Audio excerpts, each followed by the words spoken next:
Sa susunod na may magsasabi sa iyong ikaw ang nagpapaikot sa mundo niya, tandaan ang sabi ni Doc, tanungin mo muna kung seryoso sa nararamdaman nila. O baka naman, vertigo na yan.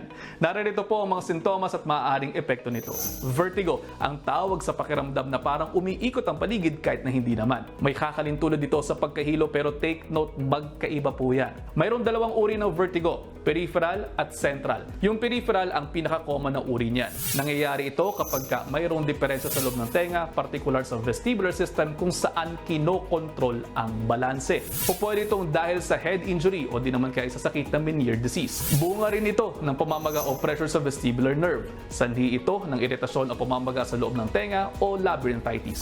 Central vertigo naman po kapag dulot ng problema sa utak o brainstem o cerebellum. Ilan sa mga sanhi nito ang blood vessel disease, paggamit ng droga o pag-inom ng alak at pwede rin dahil sa sakit ng multiple sclerosis, brain tumor o stroke. Iba-iba ang karanasan ng mga taong mayroong vertigo. May ilang nakararanas nito ng isang beses lamang sa kanilang buhay at hindi na kailanman bumabalik. Pero may mga tao namang nakapagtatala ng returning episodes o yung pabalik-balik na bouts ng vertigo. Kabilang sa mga karaniwang sintomas ng vertigo ang kawalan ng pandinig sa isa o sa dalawang tenga. Maaari din pong mahirapan mag-focus ang mga mata at mawala ng balanse. Partikular naman sa mga mayroong central vertigo ang facial paralysis, problema sa paglunok, panghihina at hirap ng pagsasalita. Maraming pagsusuring kinakailangang isagawa para alamin ang uri ng vertigo na mayroon kayo at ang tindi ng epekto nito. Makatutulong na matukoy ito kaagad upang mabigyan ng karampatang lunas ang mga pasyenteng mayroong sakit na ito. Makalaga ang pagpoprotekta sa loob ng inyong tenga mula sa malalakas na tunog para hindi magkaproblema kalaunan.